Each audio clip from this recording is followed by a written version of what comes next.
Seringkali kita mengukur kekuatan itu dengan fisik. Ya, kekuatan dengan fisik. Mau menghancurkan batu, ambil palu, ambil alat-alat berat dipukulkan, biar batunya hancur. Mau melakukan perjalanan, ngukur tuh kekuatan itu dengan kendaraan yang cepat. Kita mengukurnya dengan hal-hal yang sifatnya bisa tersentuh, ya bisa tersentuh. Padahal yang bisa disentuh ini, fisik ini sifatnya lemah. Fisik ini sifatnya lemah. Sehebat apapun fisik, itu pasti akan berkurang kekuatannya dengan perjalanan waktu. Contoh, mohon maaf ya Bu, Ibu waktu umur 17 tahun sama sekarang kira-kira kuat mana?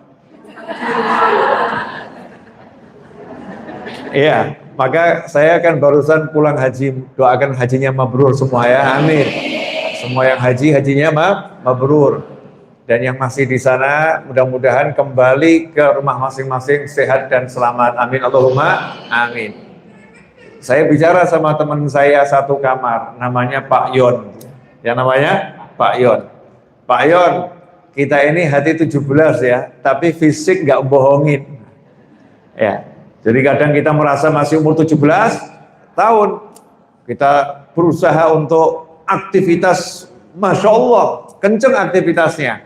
Tapi 3 hari kemudian kita baru sadar, ternyata badan saya udah enggak 17 tahun lagi. Penglihatan kita, dulu Masya Allah, tajamnya luar biasa. Sekarang orangnya udah deket, sopo gitu. Penglihatannya berkurang, penglihatan berkurang, badannya juga kekuatannya berkurang. Apalagi mulut ini, gigi. Walaupun giginya masih utuh gitu ya, beda gigi 17 tahun dengan gigi 50 tahun, berbeda. Semakin berkurang kekuatan fisik. Karena itulah kalau kita mengukur kekuatan itu dengan yang fisik-fisik saja, maka kita akan jadi manusia yang merugi. Ya, kita jadi manusia yang merugi.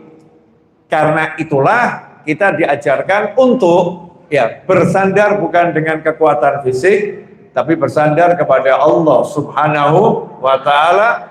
Qul huwallahu ahad, Allahus samad. Katakanlah hanya ada Allah yang maha satu dan hanya Allah lah yang bisa diandalkan.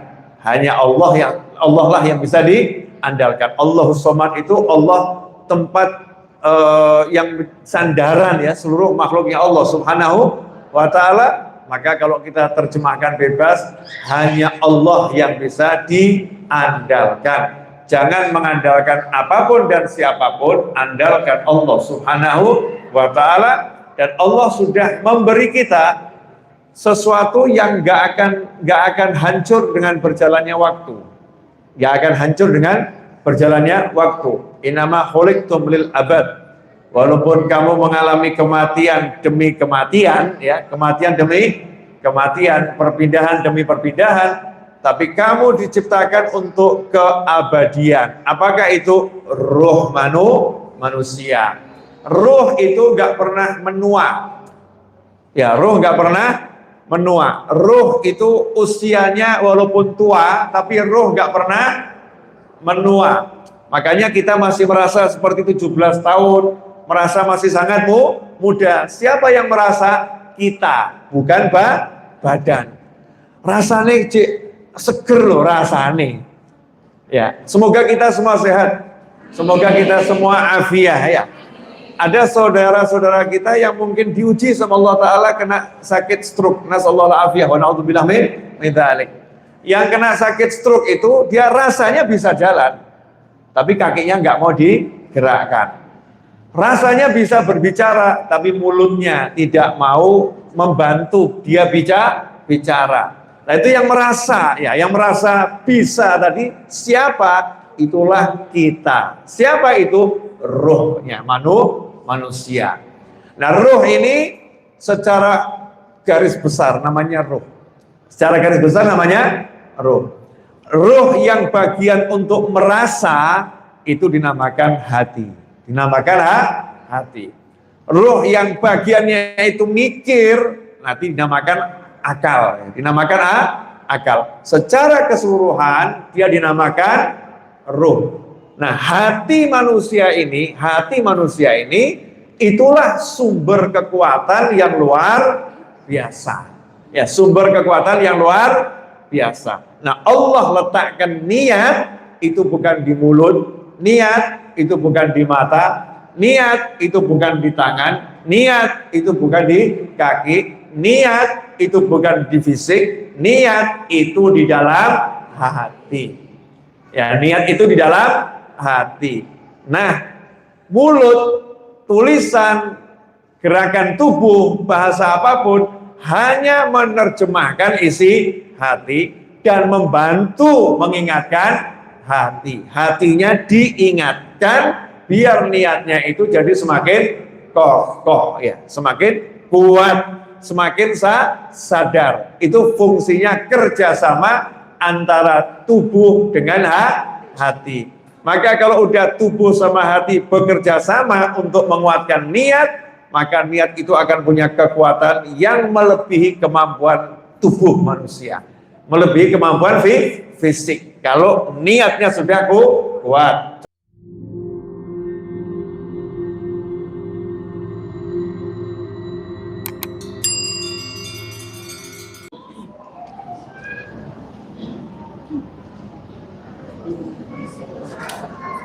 Bismillahirrahmanirrahim.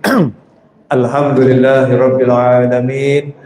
Allahumma shalli wa sallim ala sayyidina Muhammadin miftahi babi rahmatillah adada ma fi ilmillah salatan wa salaman daimain bidawami mulkillah wa ala alihi wa sahbihi. Allahumma salli ala sayyidina Muhammadin salatan taftahu biha lana futuhal arifin wa tufaqihuna biha fid din wa ala alihi wa sahbihi. Assalamu alaikum warahmatullahi wabarakatuh.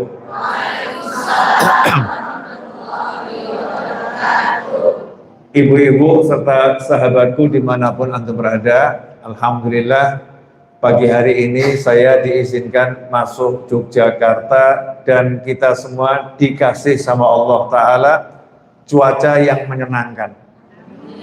Pagi-pagi udaranya sejuk ya, matahari pun malu menampakkan diri di hadapan ibu-ibu. Ya, enak gitu ya, suasananya enak. Dan kita berada di Masjid CIH yang indah ini. Mudah-mudahan Allah Ta'ala memberkati kita semua sehingga kita nanti detik demi detik setelah ini menjadi manusia yang semakin baik. Amin Allahumma amin. Ibu-ibu serta sahabatku dimanapun antum berada, kita saat ini akan bersama-sama belajar tentang kekuatan niat. Ya, kekuatan niat. Seringkali kita mengukur kekuatan itu dengan fisik. Ya, kekuatan dengan fisik. Mau menghancurkan batu, ambil palu, ambil alat-alat berat dipukulkan, biar batunya hancur. Mau melakukan perjalanan, ngukur tuh kekuatan itu dengan kendaraan yang cepat. Kita mengukurnya dengan hal-hal yang sifatnya bisa tersentuh, ya bisa tersentuh. Padahal yang bisa disentuh ini, fisik ini sifatnya lemah. Fisik ini sifatnya lemah. Sehebat apapun fisik, itu pasti akan berkurang kekuatannya dengan perjalanan waktu. Contoh, mohon maaf ya Bu, Ibu waktu umur 17 tahun sama sekarang kira-kira kuat mana? Iya. Maka saya kan barusan pulang haji, doakan hajinya mabrur semua ya, amin. Semua yang hajinya mabrur. Dan yang masih di sana mudah-mudahan kembali ke rumah masing-masing sehat dan selamat, amin Allahumma amin. Saya bicara sama teman saya satu kamar, namanya Pak Yon. Ya namanya Pak Yon. Pak Yon, kita ini hati 17 ya, tapi fisik nggak bohongin. Ya, jadi kadang kita merasa masih umur 17 tahun, kita berusaha untuk aktivitas, Masya Allah, kenceng aktivitasnya. Tapi 3 hari kemudian kita baru sadar, ternyata badan saya udah nggak 17 tahun lagi. Penglihatan kita, dulu Masya Allah, tajamnya luar biasa. Sekarang orangnya udah deket, sopo gitu. Penglihatannya berkurang. Penglihatan berkurang, badannya juga kekuatannya berkurang. Apalagi mulut ini, gigi. Walaupun giginya masih utuh gitu ya, beda gigi 17 tahun dengan gigi 50 tahun, berbeda. Semakin berkurang kekuatan fisik. Karena itulah kalau kita mengukur kekuatan itu dengan yang fisik-fisik saja, maka kita akan jadi manusia yang merugi. Ya, kita jadi manusia yang merugi. Karena itulah kita diajarkan untuk bersandar bukan dengan kekuatan fisik, tapi bersandar kepada Allah Subhanahu wa ta'ala. Qul huwallahu ahad, Allahus samad. Katakanlah hanya ada Allah yang maha satu, dan hanya Allah lah yang bisa diandalkan. Hanya Allah lah yang bisa diandalkan. Allahus samad itu Allah tempat yang sandaran ya seluruh makhluknya Allah Subhanahu wa ta'ala. Maka kalau kita terjemahkan bebas, hanya Allah yang bisa diandalkan. Jangan mengandalkan apapun dan siapapun, andalkan Allah Subhanahu wa ta'ala. Dan Allah sudah memberi kita sesuatu yang gak akan hancur dengan berjalannya waktu. Gak akan hancur dengan berjalannya waktu. Innama khuliqtum lil abad. Walaupun kamu mengalami kematian demi kematian, ya, kematian demi kematian, perpindahan demi perpindahan, tapi kamu diciptakan untuk keabadian. Apakah itu? Ruh manusia. Ruh itu nggak pernah menua. Ya, ruh nggak pernah menua. Ruh itu usianya walaupun tua, tapi ruh nggak pernah menua. Makanya kita masih merasa seperti 17 tahun, merasa masih sangat muda. Siapa yang merasa? Kita, bukan badan. Rasanya seger loh rasanya. Ya, semoga kita semua sehat. Semoga kita semua afiah ya. Ada saudara-saudara kita yang mungkin diuji sama Allah Ta'ala kena sakit stroke. Nasallahu afiyah wa na'udzubillah min dzalik. Yang kena sakit stroke itu dia rasanya bisa jalan, tapi kakinya nggak mau digerakkan. Rasanya bisa berbicara, tapi mulutnya tidak mau membantu dia bicara. Nah itu yang merasa, ya, yang merasa bisa tadi siapa? Itulah kita. Siapa itu? Ruhnya manusia. Nah ruh ini secara garis besar namanya ruh. Secara garis besar namanya ruh. Ruh yang bagian untuk merasa itu dinamakan hati. Dinamakan hati. Ruh yang bagiannya itu mikir nanti dinamakan akal. Dinamakan akal. Secara keseluruhan dia dinamakan ruh. Nah, hati manusia ini itulah sumber kekuatan yang luar biasa. Ya, sumber kekuatan yang luar biasa. Nah, Allah letakkan niat itu bukan di mulut, niat itu bukan di mata, niat itu bukan di tangan, niat itu bukan di kaki, niat itu bukan di fisik, niat itu di dalam hati. Ya, niat itu di dalam hati. Nah, mulut, tulisan, gerakan tubuh, bahasa apapun hanya menerjemahkan isi hati dan membantu mengingatkan hati. Hatinya diingatkan biar niatnya itu jadi semakin kokoh ya, semakin kuat, semakin sadar. Itu fungsinya kerjasama antara tubuh dengan hati. Maka kalau udah tubuh sama hati bekerja sama untuk menguatkan niat, maka niat itu akan punya kekuatan yang melebihi kemampuan tubuh manusia, melebihi kemampuan fisik. Kalau niatnya sudah kuat. Contoh, ini katanya tahun ini jamaah haji Indonesia banyak yang usia lanjut. Katanya ya, dan memang betul saya lihat banyak yang usia lanjut. Tapi saya punya teman haji namanya Pak Rohman dari Kendari, usianya 75 tahun plus. Ya, 75 tahun plus. Sampai di Madinah Al Munawwarah yang lain masih nyantai-nyantai, Pak Rohman itu udah siap jalan ke masjid.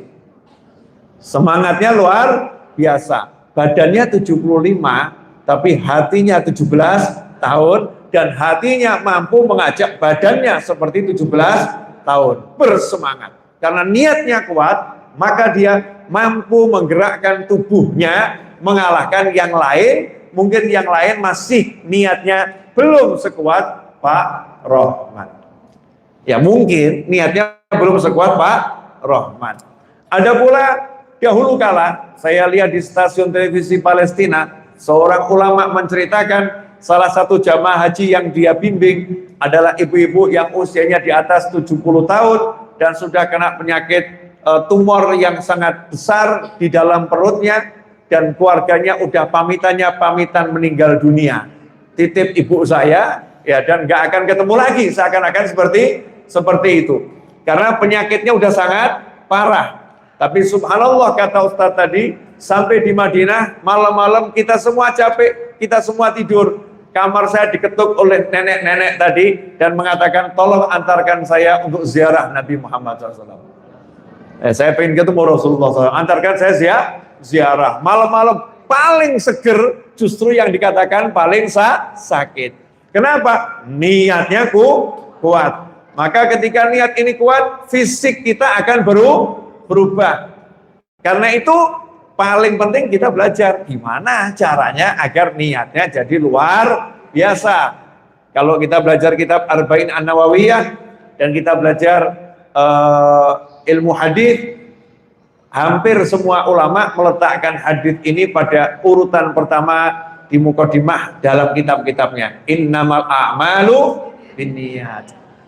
Sesungguhnya tidak diterimanya amal, sah tidak sahnya amal, besar kecil pahala amal bergantung dari niatnya. Bergantung dari niatnya. Sekarang saya mau kasih contoh langsung. Boleh ya Bu? Nyantai. Ini baru 11 menit. Ya, baru 11 menit. Enaknya kalau live YouTube kan menitnya kelihatan. Nah, ini baru sekitar 233 yang bergabung live bersama. Nah, kalau yang keluar masuk ya wallahu a'lam. Yang seliweran itu biasanya banyak. Ya, biasanya banyak. Nanti kalau udah selesai baru tahu dan terus jalan. Bedanya niat sama melamun apa? Ini harus dijelaskan dulu. Melamun itu kerjaan otak. Ya, kerjaan otak, bukan kerjaan hati. Kerjaannya otak. Otak itu fisik. Ya, otak itu kan ada bentuknya, fisik. Kalau hati, ya hati itu sifatnya ruhani, ya bukan fisik. Tempat tinggalnya hati adalah tubuh manusia. Karena hati adalah ruh itu sendiri. Sampai di sini jelas? Nah, kalau kerjaannya mikir tadi, otak, nggak ada aksi perbuatan, itu namanya melamun. Melamun, contoh, saya pengen bangun masjid. Cuman ngomong begitu, itu namanya melamun alias khayalan tok. Ya, namanya khayalan tok, melamun. Tapi kalau niat lain, saya mau bangun masjid, langsung dia cari tanah. Walaupun belum punya duit, enaknya nanti bangunnya di mana ya? Cari tanah yang dijual. Belum punya duit, tapi sudah upaya cari tanah. Itu namanya niat. Atau dia browsing di internet, gambar masjid yang bagus, yang cocok seperti apa ya? Itu berarti sudah ada aksi. Itu namanya niat. Maka kalau nggak ada aksi namanya melamun. Contoh, ibu-ibu, aku niat menyenangkan suamiku. Itu namanya melamun. Nah, kalau ibu kemudian masuk kamar pakai parfum di rumah, aku niat menyenangkan suamiku, srot. Nah, itu udah dapat pahala itu. Ya, kenapa? Walaupun belum ketemu suaminya, walaupun suaminya itu belum sampai rumah, itu namanya niat, dapat pahala seperti yang dia niatkan, walaupun aksinya baru pakai parfum di dalam rumah untuk menyenangkan suami. Aku niat pengen senangkan suamiku, dia mulai cari di toko-toko online itu ya, teh kesenangan suami.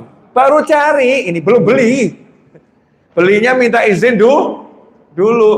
Ini kemudian di screenshot, di WA-kan ke suaminya. Sayang, ini teh kesukaanmu. Kalau mau beli alamatnya ini tokonya. Masya Allah, baru begitu saja itu udah dapat pahala yang luar biasa. Kenapa? Niat itu ada aksinya. Kalau nggak ada aksinya namanya melamun. Jelas ibu-ibu? Nah, jadi ibu-ibu sering melamun atau sering berniat?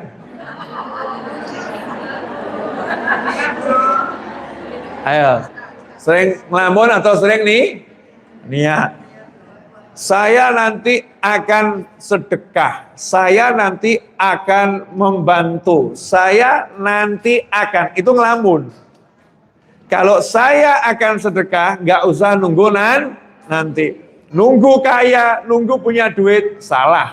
Ya salah, karena sedekah walaupun belum punya duit sudah bisa dilakukan. Contoh, ada teman kita bangun pondok pesantren, atau ada teman kita lagi di rumah sakit, atau ada anak teman kita mau sekolah nggak punya biaya, kita nggak punya duit tapi kita pengen bantu. Gimana caranya? Di antaranya mulut kita ngomong kepada yang lain.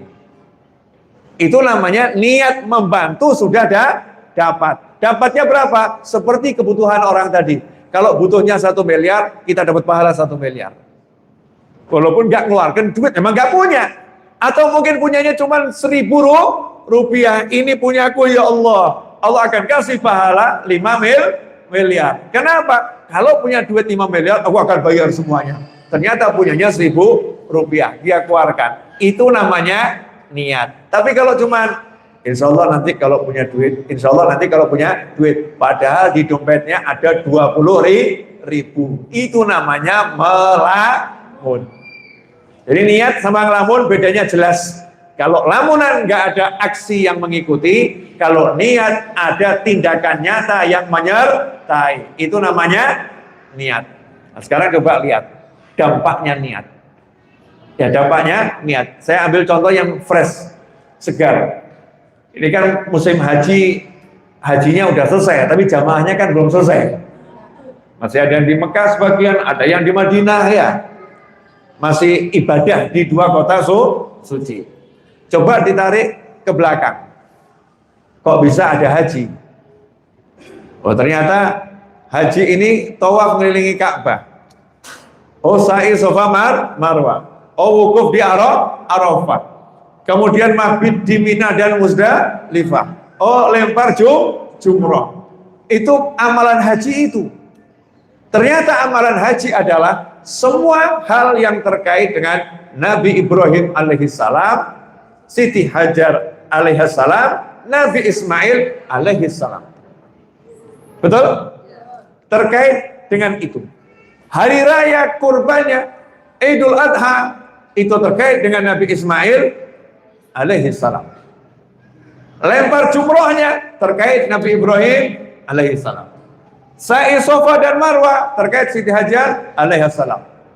Tawafnya terkait Nabi Ibrahim dan Nabi Ismail alaihissalam, karena yang bangun Ka'bah Nabi Ibrahim dan Nabi Ismail alaihissalam.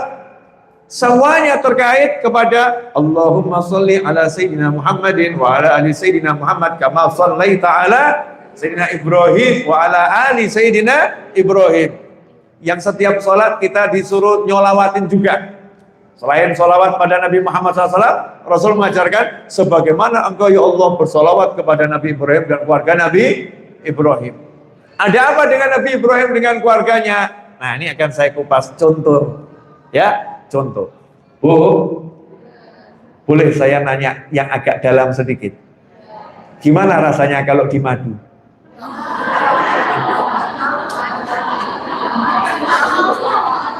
Rasanya racun ya. Menurut yang itu loh ya, sinetron dan lain sebagainya. Di madu itu rasanya manis atau pahit? Oh, di madu itu rasanya manis atau pahit? Pahit, betul ya? Rasanya Pak?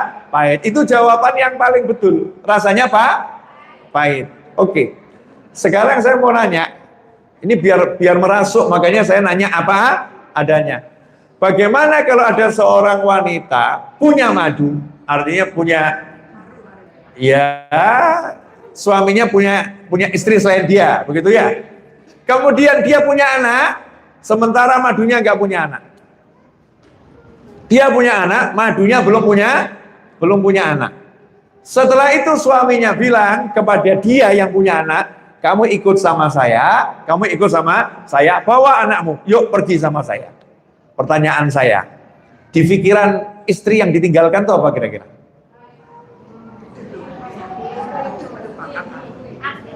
Oh, begitu ya suamiku ya. Dia pergi dengan istri yang itu ya, yang punya anak ya.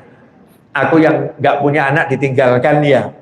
Oh, dia mau senang-senang dengan istrinya yang itu ya, karena bisa ngasih anak, jadi lebih dicintai.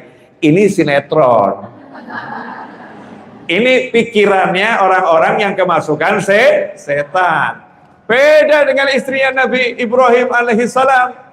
Ketika Nabi Ibrahim ngajak Siti Hajar pergi, ya, yang ada di sana Siti Sarah ya silakan jalan dan mendoakan, mudah-mudahan selamat. Gak ada pikiran-pikiran yang negatif, gak ada. Ini perlu dijelaskan Bu, sabar ya Bu. Nah, karena kisahnya harus lengkap, biar kita menjiwai perasaan wanita-wanita solihah. Iya, minimalkan ketularan nanti kita ya. Berangkat ini Nabi Ibrahim alaihissalam, Siti Hajar dan putranya Nabi Ismail alaihissalam yang masih bayi, yang usianya udah tidak menyusui lagi, di atas 2 tahun, tapi masih bayi. Sampai di satu tempat, gak ada pohon, gak ada manusia selain mereka bertiga, gak ada burung, gak ada hewan, gak ada air. Terus sama suaminya ditinggal begitu saja. Terus suaminya balik. Saya mau nanya, ketika istrinya nanya, suamiku, kenapa ditinggal di sini kami? Suaminya diam saja. Suamiku, kenapa kami tinggal di sini? Diam lagi. Karena istrinya solihah tingkat tinggi dan cerdasnya luar biasa. Nanya yang ketiga, Allah yang suruh ya. Suaminya nggak bisa jawab dengan lisan karena dilarang sama Allah, menganggukkan kepala. Terus istrinya bilang, lanjutkan perjalanan, gak usah pikirkan kami, pasti kami diurus sama Allah. Tenangkan hatimu, tenangkan pikirmu, udah nyantai saja. Pertanyaan saya, ini istri biasa atau luar biasa? Nah, kira-kira kalau terjadi pada dirimu, apa yang kamu lakukan? Mas, ini pasti orderan istri pertama ya? Dia cemburu sama aku ya, dia pengen aku mati bersama anakku ya. Jadi kamu buang aku di tempat ini ya, tempat yang gak ada manusia, gak ada air, yang pasti tinggal di sini mati ya. Kamu akan biarkan aku mati dengan anak di sini ya. Kamu akan kembali bersenang-senang dengan istrimu ya. Ini sinetron, drama, ya drama. Itu gak terjadi pada keluarga Nabi Ibrahim alaihissalam, nggak terjadi karena ini wanita-wanita mulia, suaminya juga super mulia. Ditinggal sama Nabi Ibrahim alaihissalam karena apa? Nabi Ibrahim percaya sama Allah subhanahu wa ta'ala. Siti Hajar percaya sama Allah subhanahu wa ta'ala. Walaupun, nah ini fisik mengatakan nggak mungkin bisa hidup di situ. Fisiknya, tubuhnya nggak mungkin bisa hidup di tempat itu tanpa air, nggak mungkin bisa hidup sendiri tanpa teman ngurus anak di padang Sahara. Yang kemarin saya haji saja udah banyak toko di sana, banyak sekali bangunan full AC, tapi suhu 48 sampai 55 derajat itu panasnya luar biasa. Saya bayangkan bagaimana dulu Siti Hajar dengan Nabi Ismail alaihi wassalam ketika keduanya berdua, nggak ada Nabi Ibrahim, sendiri, sepi, panas, belum ada rumah, nggak ada gua untuk berteduh. Mau berteduh di mana? Yang ada Bukit Sofa sama Marwah. Sekarang udah dikasih marmer pun kaki kita kalau sa'i Sofa Marwah 7 kali itu rasanya tebel, adem dan tebel, ngapal tuh rasanya. Dulu, sekarang batunya udah di furnish, udah dihaluskan. Dulu masih tajam. Itu rasanya seperti apa? Wanita yang solihah ini santai saja karena percaya sama Allah Subhanahu wa Ta'ala. Pasang niat yang baik. Ya, pasang niat yang baik. Pokoknya saya di sini, saya yakin Allah ngurus saya. Selesai. Lihat niat suaminya. Begitu sampai di atas bukit ya. Maka sampai sekarang itu kalau kita di dekat Sofa Marwah terus ke sana, Najat Thorik Ibrahim, jalan Nabi Ibrahim. Itu jalan yang perjalanan Nabi Ibrahim meninggalkan istri dan anaknya lewat sana. Sampai di atas bukit, Nabi Ibrahim balik lihat istri dan anaknya. Balik lihat istri dan anaknya, bukan kembali, maksudnya wajahnya yang tadi membelakangi, kemudian kembali menghadap istri dan anaknya ke arah Ka'bah yang belum ada bangunannya. Sudah ada pondasinya, belum ada bangunannya. Angkat tangan tinggi terus doa. Ya Allah, aku letakkan sebagian daripada anak keturunanku di suatu lembah yang gak ada tumbuhan di sana, agar mereka menjadi orang-orang yang mendirikan sholat. Tuh, satu. Liyuqimus sholat. Padahal itu kan cuma satu orang. Anak cuma satu. Tapi Nabi Ibrahim sudah berencana, sebagian dari keturunanku, anakku nanti ini akan punya anak, punya cucu, terus banyak, liyuqimus sholat, agar mereka di sini mendirikan sholat. Ya Allah, tolong jadikan hati sebagian umat manusia mencintai mereka. Kirimkan manusia ke sini. Ya, kemudian kirimkan buah-buahan untuk makan mereka. Niatnya kuat. Niatnya apa? Meskipun suami ini nggak punya daya untuk menafkahi secara langsung, karena aturan ilahi harus pergi dan meninggalkan. Meskipun suami ini tidak punya kemampuan untuk menemani karena harus pergi dan meninggalkan. Meskipun suami ini tidak punya teman saat itu yang bisa menemani karena memang nggak ada teman dan harus pergi dan meninggalkan, tapi punya Allah Subhanahu wa Ta'ala, maka pasang niat yang baik. Niat yang baik dalam hati, aku pengen menemani, aku pengen ngasih makan, tapi aku nggak punya. Maka niat itu diwujudkan bukan dengan lamunan. Mulailah dengan aksi, namanya doa, minta sama Allah Subhanahu wa Ta'ala. Lihat kehebatan niat tadi. Ya, lihat kehebatan niat tadi. Istrinya, anaknya nangis, nggak ada air lagi, nggak ada minuman, anaknya nangis. Istrinya digerakkan hatinya oleh Allah Subhanahu wa Ta'ala. Niat cari air untuk menghidupi anak. Padahal nggak mungkin ada air di situ. Ya, nggak mungkin ada air di situ. Nggak mungkin ada manusia yang bisa nolong, karena nggak ada manusia di situ. Tapi istrinya melakukan tindakan yang menurut akal sia-sia. Menurut akal sia-sia. Ngapain lari ke Sofa? Ngapain lari ke Marwah? Oh, nggak ada air, nggak ada manusia. Tapi namanya niat itu bukan melamun, bukan duduk dan mengatakan, nak, terima kenyataan ya nak ya. Di sini nggak ada manusia, di sini nggak ada kehidupan, di sini nggak ada air. Siap-siap mati bersama ya nak. Yuk kita berpelukan. Lebih baik kita mati dalam keadaan berpelukan. Nanti kalau ditemukan sama orang, sama ayahmu, kelihatan kita mesra. Kelihatan kita itu indahnya luar biasa. Itu namanya melamun. Siti Hajar nggak mau melamun. Bisanya apa? Cari, ya pergi cari. Nyari manusia di mana? Ya tempat yang tinggi. Daki bukit dilakukan. Cari manusia yang nggak ada. Cari sana nggak ada. Cari terus sampai ada. Itu namanya niat. Hasilnya Allah wujudkan niatnya lebih dari yang dia inginkan. To the power of niat. Niatnya cuma pengen dapat air sedikit, nggak banyak. Allah kasih air di kaki anaknya, bukan dari orang-orang, ya. Nggak usah jauh-jauh, nggak usah ngemis sama manusia. Dimunculkan air di kaki anaknya, airnya nyumber sampai zumi. Jangan mencar air. Yuk ngumpul. Maka disebut air zam.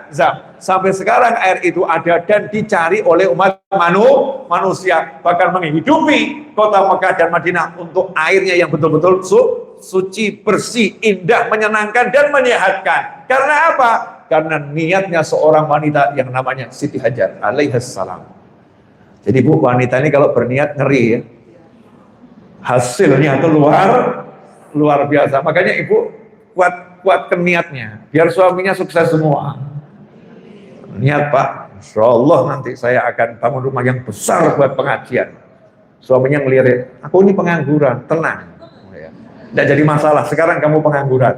Sekarang pengangguran, pasang niat dulu yang penting. Tapi niat itu harus aksi Pak. Aksinya bagaimana? Yuk keluar ke pasar bareng. Loh, nggak ada yang mau nolong kita. Udah berangkat aja ke pasar. Yuk kerjakan yang bisa dikerjakan. Subhanallah sampai pasar ketemu teman SMP. Loh, ngapain kesini cari kerjaan? Udah kamu gak usah kerja di pasar. Yuk ke rumah saya. Saya lagi butuh orang kepercayaan. Saya hanya percaya sama kamu. Dari SMP kita bersama. Dari pengangguran mendadak menjadi orang kepercayaan direktur. Berubah enggak hidupnya? Berubah. Karena apa? Niat. Ya karena niat. Dan itu banyak terjadi dalam kehidupan nyata. Tadi saya ambilkan fakta dari Al-Quran, dari hadis, dari kehidupan kita sehari-hari. Belum selesai di situ. Airnya ada. Nabi Ibrahim kan minta teman buat anaknya, teman buat istrinya, minta penghidupan, minta buah-buahan. Maka begitu air ada, Allah kirimkan burung. Yang pertama kali mengenali ada air adalah burung. Burung ambil minum dari situ, burung berkumpul di atas, musafir yang jauh sekali, yang matanya tajam-tajam melihat itu kok di sana ada burung, berarti ada sumber air. Mereka pun berbelok ke arah sana. Sampai di sana airnya udah ada yang punya. Mereka pun minta izin. Boleh kami pakai airnya juga? Nanti barter, kita kasih kamu buah-buahan, kita kasih kamu nanti kambing, kita kasih kamu nanti makanan.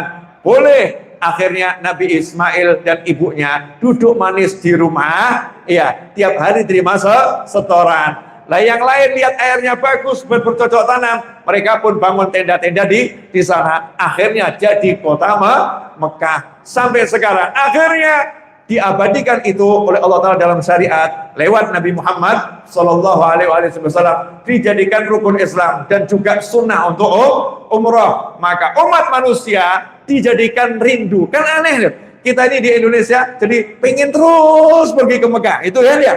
Kenapa? Berarti kita orang-orang yang ditakdirkan mencintai Nabi Ibrahim alaihissalam. Kan dijadikan sebagian orang hatinya mencintai mereka.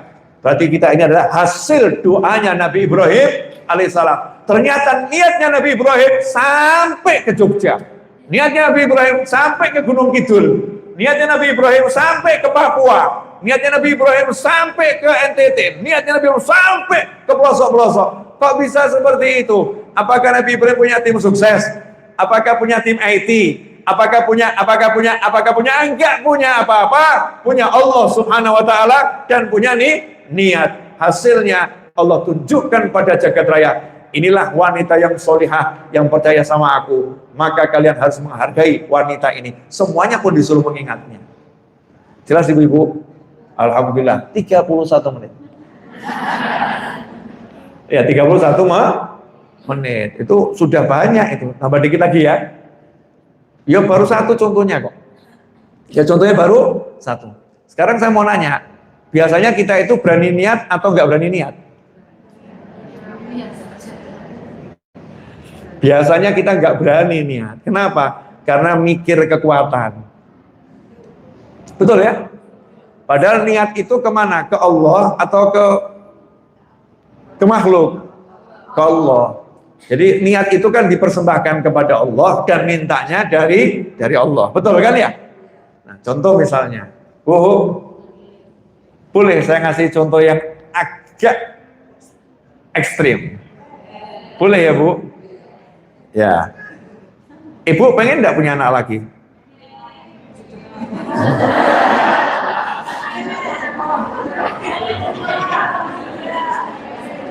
Sabar. Ada yang pengen tapi ngomong, wah usia saya udah nggak mungkin. Betul kan ya? Usia saya udah nggak mungkin. Berarti ibu mengukurnya dengan usia, bukan dengan niat. Nah, itu kegagalan kita di situ. Jadi ngukurnya pakai materi-materi, pakai fisik. Nabi Zakaria alaihissalam niat punya anak, umurnya 95 tahun. Istrinya 75 tahun. Dapat atau enggak dapat? Dapat. Makanya ketika dikabulkan sama Allah Ta'ala, kamu saya kasih anak, namanya Yahya. Gitu kan ya? Nabi Zakaria nanya, gimana caranya loh, istri saya udah mandul. Penasaran caranya bagaimana? Ya buat Allah kan kun fayakun. Kita diajari sama Nabi Zakaria, udah nggak usah mikir usia, kalau kamu pengen aja, udah gitu. Lakukan usaha fisik maupun doa, kerjakan. Maka nanti hasilnya Allah yang kasih. Ya hasilnya Allah yang kasih. Allah yang berikan. Itu kalau kita berniat. Jadi ibu berani niat minta anak? Ya, kalau nggak punya niat, nggak niat minta anak ya jangan berniat, wah Beb udah cukup, Beb yang ada cukup, udah capek Beb, ya udah jangan. Ya, karena ada orang yang divonis dokter, ini sudah nggak mungkin kamu bisa hamil karena dua-duanya udah tertutup.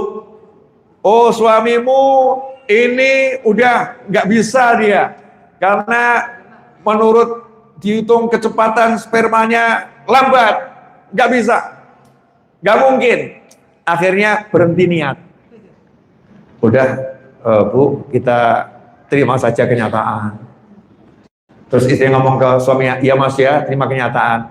Udah kita nggak usah pikir punya anak ya Mas, udah cari anak saja. Ambil anak pungut, anak asuh. Nyerah.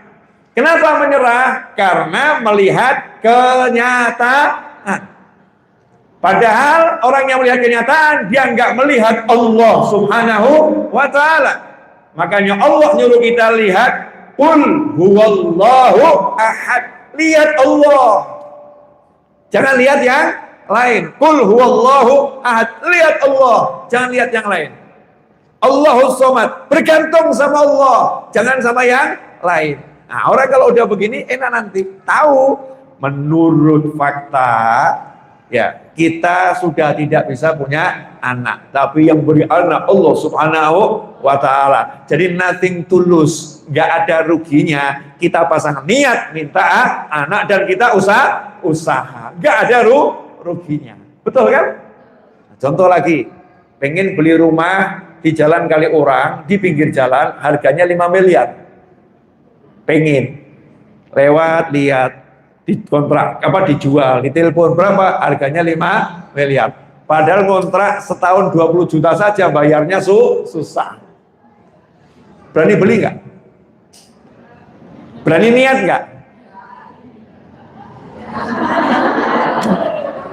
Ada yang berani, ada yang udah tau beb, ya terima kenyataan saja, nggak usah mulu, betul kan ya?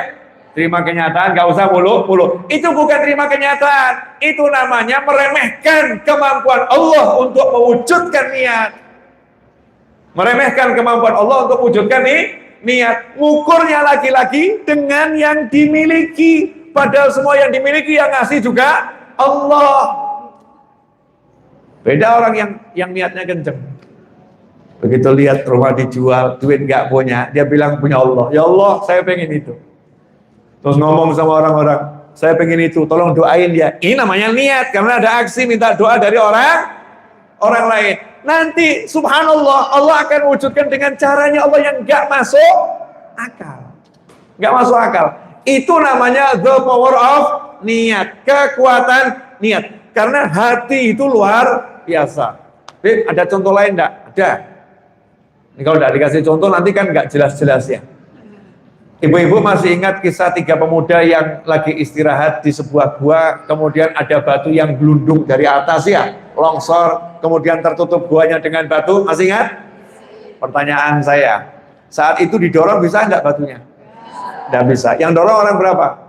Orang 3. Dorong batu, jangankan kok bergeser, bergerak saja tidak. Menurut akal kan seharusnya nggak mungkin selamat, betul? Tapi akhirnya berniat pengen geser batu. berniat pengen geser batu, maka melakukan yang bisa dilakukan. Digeser dengan fisik nggak bisa, maka pakai yang namanya doa tawassul. Ya Allah, tolong berkat aku bakti sama ibuku. Ya Allah, berkat amanah pada pegawaiku. Ya Allah, berkat saya ini tidak jadi zina, tolong ya Rabb, geserkan batu ini. Kekuatan niat tadi, geser enggak batunya? Geser. Disentuh enggak? Enggak. Bergerak atau enggak bergerak? Bergerak. Bebas atau enggak bebas? Bebas. Karena apa? Doa, niat. Ya, doa itu kan wujud dari ini, niat pengen selamat, dia berdoa. Nah sekarang ini kita seringkali karena kebanyakan nonton film, nonton drama, banyak baca buku-buku yang bukan dari orang-orang yang beriman kepada Allah dan Nabi Muhammad SAW, selalu ukurannya adalah tidak mungkin karena dana nggak cukup, nggak mungkin karena kamu lemah, nggak mungkin karena kamu, nggak mungkin karena kamu, nggak mungkin karena kamu. Rubah, semuanya mungkin karena Allah. Semuanya mungkin karena Allah. Sehingga hidup itu enak. Ada orang divonis kamu akan mati sebulan lagi, nggak mungkin bisa hidup, nggak mungkin bisa hidup. Bisa jadi vonisnya betul, betul ya. Bisa jadi vonisnya nggak betul. Ada paman saya divonis sama dokter, ini kalau kamu nggak minum obat, ya kena serangan jantung sekali lagi, kamu langsung berangkat kuburan. Paman saya langsung nggak minum obat dan tidak kontrol dokter sejak hari itu. Sejak hari itu, alhamdulillah selama kurang lebih 17 tahun tidak minum obat jantung, jadi pendaki gunung. Dan usianya hampir 70 tahun. Mudah-mudahan sehat walafiat panjang umur. Kenapa? Karena yakin yang ngasih sehat itu Allah. Ya usaha, karena niat ada usaha. Usahanya apa? Ya merubah pola makan, kemudian olahraga yang benar, menjalani hidup sehat. Walaupun menurut ilmunya dokter itu dilakukan, tetap pasti nggak akan selamat. Tapi ilmunya Allah lain, ilmunya Allah lah lain. Sepupu saya 17 tahun nggak punya anak, 17 tahun nggak punya anak, sudah keliling dokter sana, dokter sini, dokter sana, dokter sini, bayi tabung pun dicoba. Hasilnya semua zero, gagal. Bahkan yang satu pun sudah tidak aman. Subhanallah, karena nggak putus asa, minta sama Allah Subhanahu wa Ta'ala. Pergi ke dokter biasa, dikasih obat biasa, 3 bulan kemudian hamil. Dan alhamdulillah anaknya sekarang 3 dan sekarang digembok. Paham ya Bu, digembok? Ibu-ibu itu kan aneh, atau kalau belum punya, wah begitu punya kok metu terus, gembok. Setelah 17 tahun orang bilang nggak mungkin, nggak masuk akal, dokter menyerah, ini tidak bisa, dan lain sebagainya. Tapi karena niat, kuat niatnya, Allah kasih. Allah kasih. Memang Allah ngasih sesuai cara Allah, dan pada waktu yang dipilih sama Allah. Nah, tinggal kita mau niat atau tidak. Jangan nanggung kalau niat. Kalau saya sih kelihatannya nggak mungkin bisa. Nah ini kurang ajar ini. Berarti kamu merasa bisa. Misal gini ya, saya kalau beli rumah itu saya nggak mungkin bisa. Kalau yang itu saya bisa. Ini Allahnya di mana? Betul kan? Allahnya di mana? Nah, lain kalau orang yang sedikit pakai hitung-hitungan tapi punya iman ya. Kalau saya hitung-hitung duit saya cukupnya yang itu, ya. Tapi insya Allah beli yang itu juga bisa. Insya Allah beli yang itu ya bisa. Sementara saya beli ini dulu, tapi insya Allah saya akan beli yang itu. Nah itu namanya orang pakai iman, dan dia udah pasang niat. Dia nggak menutup kemungkinan, nggak ada kata nggak mungkin, mustahil, itu tidak ada. Yang penting pokoknya niat yang baik, niat yang sholihah, niatnya jangan nanggung-nanggung. Contoh satu lagi, karena udah 42 menit. Oh iya loh Bu. Ya, ibu-ibu kan juga di sini dari jam berapa tadi? Setengah 9 ya, jam 8, sama-sama. Saya tadi jam 8 kurang sedikit berangkat dari Solo. Dan saya nyopir, nyopir. Habis ini saya balik lagi ke Solo. Nyopir lagi. Menyenangkan, asyik. Tadi di jalan tuh saya bisa bahagia gara-gara lihat ada bis yang klaksonnya lagu tuh loh ya. Nah, saya bahagia bukan karena klaksonnya lagu, bukan. Karena di sampingnya ada orang naik mobil, ternyata rombongannya bis tadi lagi nyoting sama ketawa. Terus saya lihat, ya Allah, senengnya deh, aku tak perlu seneng gitu ya. Ternyata saya ikut merasakan senangnya orang tadi, saya rasanya jauh lebih senang. Rasanya jauh lebih senang. Jadi untuk senang itu gampang hasilnya kok. Gak butuh duit. Lihat orang-orang yang senang, melok senang apa? Ya, mau senang aja kok susah. Mendingan orang gila, nggak perlu susah, udah senang. Ya udah senang, betul kan ya? Bisa ketawa-ketawa, bisa bahagia, walaupun dia gila. Lah ini yang waras kok tambah. Orang gilanya kan bingung, kamu waras gitu ya? Yakin kamu waras? Waras, kamu punya suami masih sedih-sedih. Kamu punya anak masih sedih-sedih. Yakin kamu waras gitu ya? Kata orang gila, aku nggak punya apa-apa, bahkan otakku nggak punya, aku bisa bahagia. Kalau kamu punya semuanya, kok nggak bisa bahagia? Maka salah satu cara bahagia, lihat orang bahagia, dihayati senangnya. Nanti bisa ikut senang. Alhamdulillah. Ibu saya, semoga Allah panjangkan umurnya dalam segala kebaikan, insyaallah. Sehat wal afiah, fi taatillah. Waktu saya mau beli tanah untuk perluasan majelis di samping majelis itu, harganya 7,7 miliar dan saya nggak punya duit serupiah pun untuk DP aja nggak ada. Ditawari sama yang punya rumah dan kita butuh untuk perluasan majelis ngobat asrama santri. Saya ngomong ke ibu saya, itu ditawarkan 7,7 miliar. Gimana mah? Jawaban ibu saya, beli, nanti kamu dapat 10 miliar insya Allah. Ini ibu saya luar biasa ya. Coba kalau ibunya orang lain, mungkin ada oknum ibu yang ngomong sama anaknya, mikir nak, jangan nambah beban pikiran ibu nak ya. Nanti kalau kamu gak bisa bayar bagaimana? Ini aja duit gak punya, kalau mau beli harga 7,7 miliar, mikir, pakai akalnya. Masya Allah. Naudzubillah min dzalik. Alhamdulillah ibu saya sangat berakal. Paham yang bisa ngasih rezeki adalah Allah Subhanahu wa Ta'ala. Hati anaknya dibesarkan 7,7 miliar, jangan takut, nanti kamu dapat 10. Kan lebih gak masuk akal ya. 7,7 belum ada, tambah mau bilang nanti dapatnya 10. Ya kalau dapatnya 10 kan berarti lengkap dengan bangunnya gitu kan ya. Amin. Langsung saya bilang deal. Ya, deal. Alhamdulillah nggak sampai setahun lunas dan bangunannya jadi. Niat. Yang penting nih niat yang kuat. Nanti yang di hati itu jadi kuatnya luar biasa. Niat Nabi Ibrahim jadinya haji umroh yang luar biasa. Niat merdeka dikasih 17 Agustus 45. Itu kemerdekaan kita ini kan menyenangkan ya. Menyenangkan bagaimana? Tiba-tiba ya Hiroshima Nagasaki ono sing ngebom begitu kan ya. Betul ya? Tiba-tiba merdeka. Bahkan merdekanya kan tak terduga.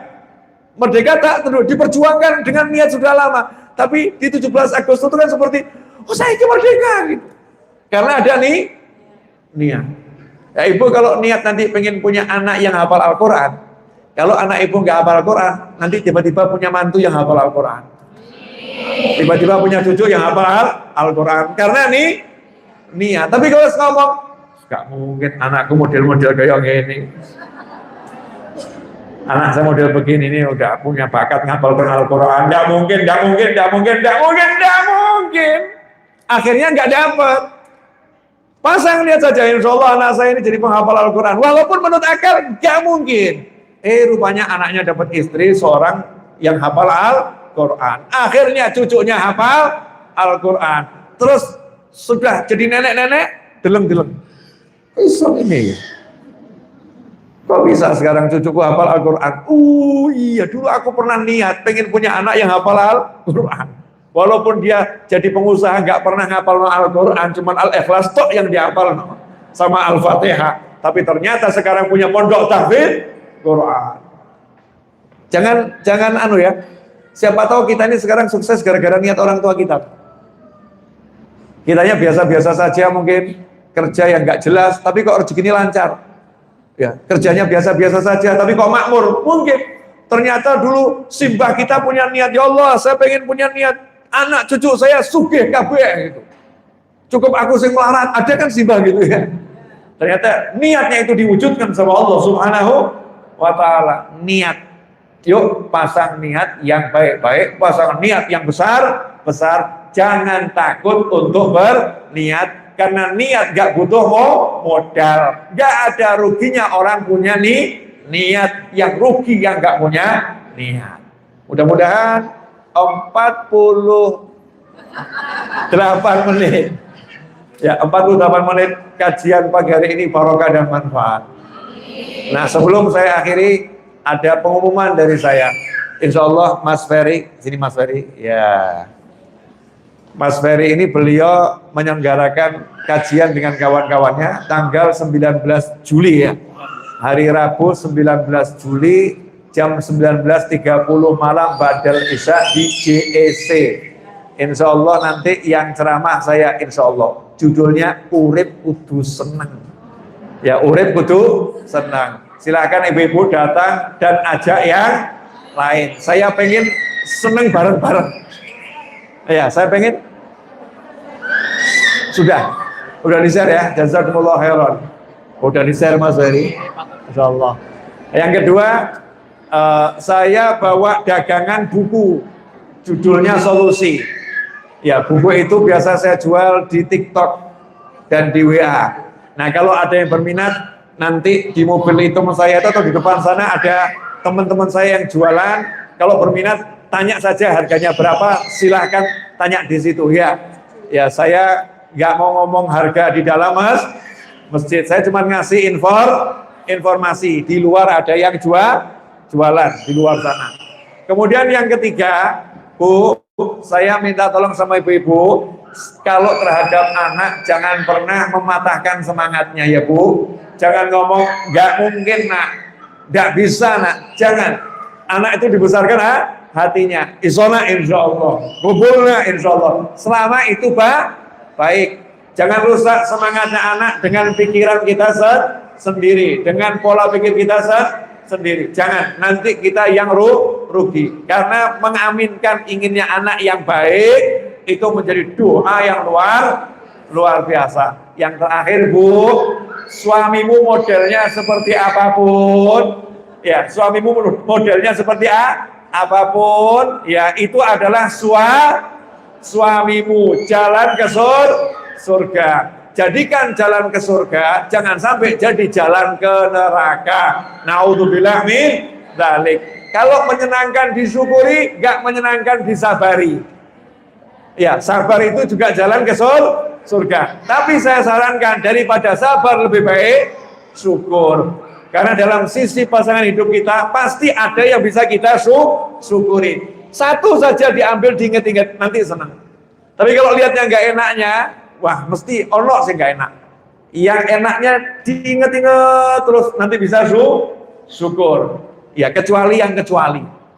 Ya kecuali kan selalu ada yang dikecualikan. Secara umum seperti itu. Mudah-mudahan barokah manfaat. Mari kita tutup dengan doa. Mudah-mudahan diijabahi oleh Allah Ta'ala. Bismillahirrahmanirrahim. Alhamdulillahirabbil alamin. Hamdan yuwafi ni'amahu wa yukafi mazidah. Ya Rabbana lakal hamdu kama yanbaghi li jalali wajhika wa 'azimi sultanik. Subhanaka la nuhsi thanan 'alaika anta kama athnayta 'ala nafsik. Alhamdulillahirabbil alamin. Allahumma shalli wa sallim 'ala sayyidina Muhammadin miftahi babi rahmatillah 'adada ma fi 'ilmillah. Salatan wa salaman daimain bidawami mulkillah wa 'ala alihi wa sahbihi. اللهم اغفر لنا ولوالدينا اللهم اغفر لنا ولوالدينا وارحمهما كما ربيانا صغارا ربنا هب لنا من ازواجنا وذرياتنا قرة اعين واجعلنا للمتقين اماما يا حنان يا منان يا فتاح يا رزاق يا غني يا مغني اللهم اكفنا بحلالك عن حرامك واغننا بفضلك عمن سواك اللهم احفظ الحجاج والمسافرين والغزاة والمجاهدين أينما كانوا في البر والبحر والجو أجمعين اللهم اسحبوا سلامه وردهم إلى أوطانهم سالمين غانمين مجملين بخير دنيا برحمتك يا أرحم الراحمين اللهم ارزقنا العافية ودوام العافية والشكر على العافية وتمام العافية والعافية من كل أذية والبلية يا أرحم الراحمين يا أرحم الراحمين يا أرحم الراحمين يا Allah. Tolong ampuni kedua orang tua kami ya Allah. Jadikan kedua orang tua kami bahagia dunia bahagia akhirat, mulia dunia mulia akhirat, tentram dunia tentram akhirat, selamat dunia selamat akhirat. Ya Allah yang maha pengasih, ya Allah yang maha penyayang, ya Rabb, tolong jadikan kami anak-anak yang diridhoi orang tua kami. Jadikan orang tua kami ridha kepada kami ya Allah. Ya Allah, teruntuk pasangan hidup kami ya Allah. Jadikan pasangan hidup kami bahagia dunia bahagia akhirat. Jadikan pasangan hidup kami mulia dunia mulia akhirat. Jadikan pasangan hidup kami tentram dunia tentram akhirat. Jadikan pasangan hidup kami selamat dunia selamat akhirat. Jadikan pasangan hidup kami hatinya tertaut pada taat kepadamu ya Allah.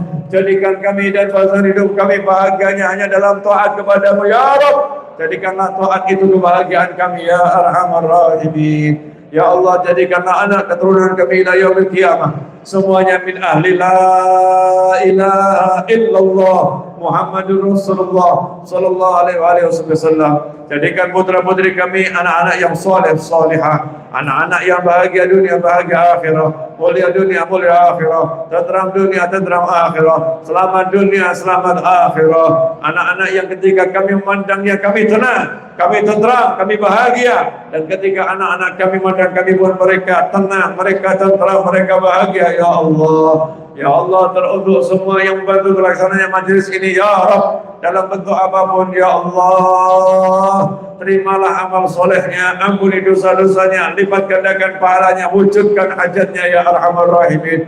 Ma'alutuful afiyah. Rabbana atina fid dunya hasanah wa fil akhirati hasanatan wa qina adzaban nar. Rabbana la tuzigh qulubana ba'da idh hadaytana wa hab lana min ladunka rahmah innaka antal wahhab. Wa sallallahu ala sayyidina wa maulana Muhammadin wa alihi wa sahbihi sallam. Alhamdulillahi rabbil alamin. Amin. Ibu-ibu sekalian, saya meminta satu Fatihah. Saya lagi punya hajat. Enggak perlu saya sebutkan hajat saya. Insyaallah hajatnya manfaat untuk orang banyak. Ya, hajatnya manfaat untuk orang banyak. Saya minta satu Fatihah, semoga berkat ibu-ibu Allah wujudkan saat ini juga segera. Al-Hadimiyah, Al-Fatihah.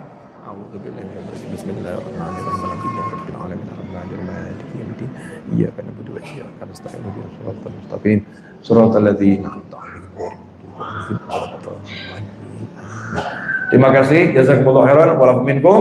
Waktu saya kembalikan kepada panitia. Mohon maaf atas keterlambatannya tadi. Mudah-mudahan berkah manfaat. Wassalamualaikum warahmatullahi wabarakatuh.